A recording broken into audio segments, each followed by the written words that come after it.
Kasi parang may mga pag-increase po ng subsistence allowance o daily po na allowance ng ating government workers. Meron ba tayo mga effort para ma-increase? Kasi usually parang 2,000 yata ngayon.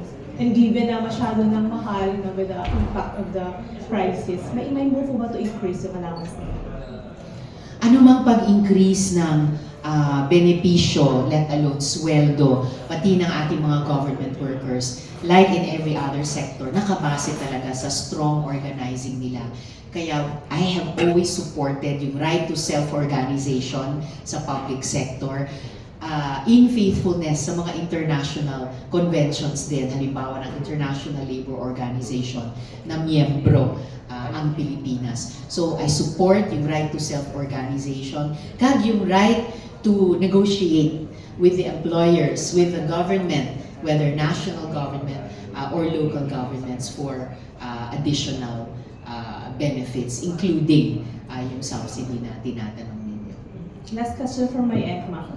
Ngayon po, kina-commemorate po ng Iloilo, Guimaras, and Romblon yung Victory Day, 81st Victory Day. Ma'am, ano po yung mensahe po ninyo and in light po sa ating battle sa West Philippine Sea? Oh, ganda.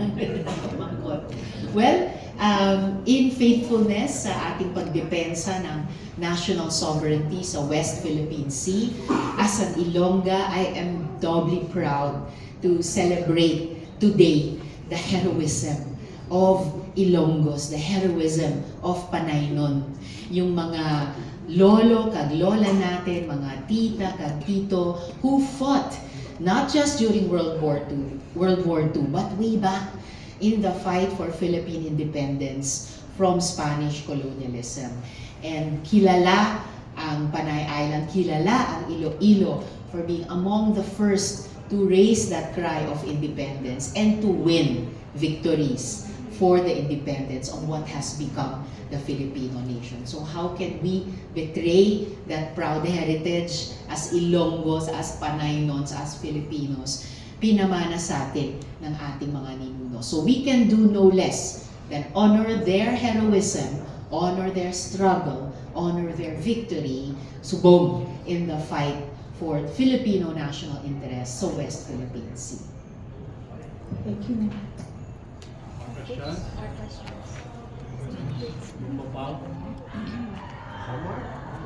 Good morning, Sen. I'm calling from Bomba Radio. Sa House, nag-start na po yung plenary debate sa anti-political dynasty law. Ano po yung update sa Senate? Well, nauna na rin ang plenary debates namin sa Senado sa version namin, committee report namin ng Anti-Political Dynasty Bill. Nakalimang interpellation na sa akin, including by the Senate President Pro Tempore, kag Senate Majority Leader. I'm just waiting for 4 more colleagues na sabi nila mag-i-interpellate sila. Pagbalik ko para sa session mamayang hapon, hoping ako na magsimula na sila para pag-resume namin ng session in May, we can continue our interpellations, go into the period of amendments, and hopefully, eventually, makapag-BICAM meeting with our House counterparts.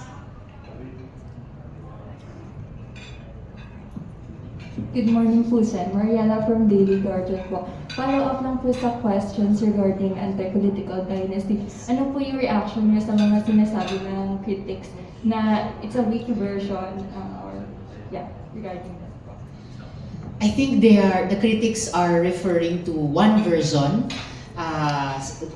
Pero subong no, sa Senate, we still have a committee report with 8 prominent features, including some, not all, pero some that I think magre-respond dun sa concern ng mga critics. And eventually, kapag makabuo kami ng BICAM version ng Anti-Political Dynasty Bill, at maipasa namin ito into law, then it will be up for the final judgment of our kababayan.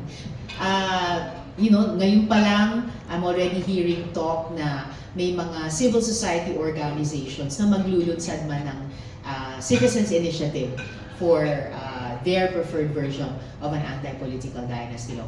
That is always welcome, parte ng citizens' participation and provided for by the Constitution. So, ibig sabihin, malakas ang interes, suporta, desire ng ating mamamayan para dito. And I welcome citizens' participation in the legislative process. And moving forward sa mga susunod na kongreso, nothing prevents the congresses of the future filing more anti-political dynasty bills to amend what we may be able to pass this Congress. Thank you po, Sen. Kailan po yung target natin na passing?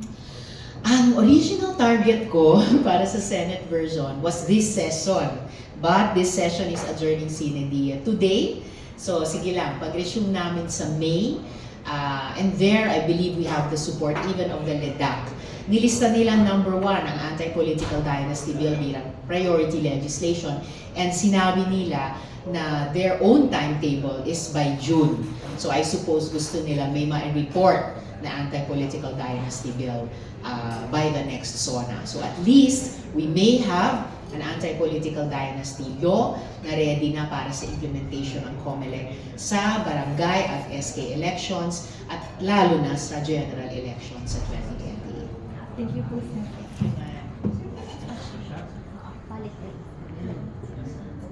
Speaking of 2028 elections, do you have any plans, Sen, to run for higher office like Vice President or President in the Philippines? Well, as I have shared before, open and willing ako na tumakbo for higher office or even the highest office. Subong I am working hard, trying to discern, find out kung deserve ko to run for that highest or higher office.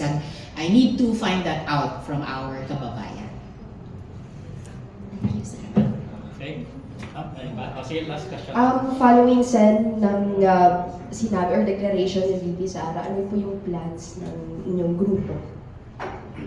Well, even before that announcement, tuloy-tuloy naman kami nag-uusap the past years, not just during elections, but in between, after every election, in preparation for the next year. So, walang iba, no, sa ngayon. So, we are continuing that same preparation. And like I shared, I am preparing also very hard makapag-desisyon sooner rather than later. Okay, so I think that will be all, Madam Senator. Thank you very much for sharing your insights.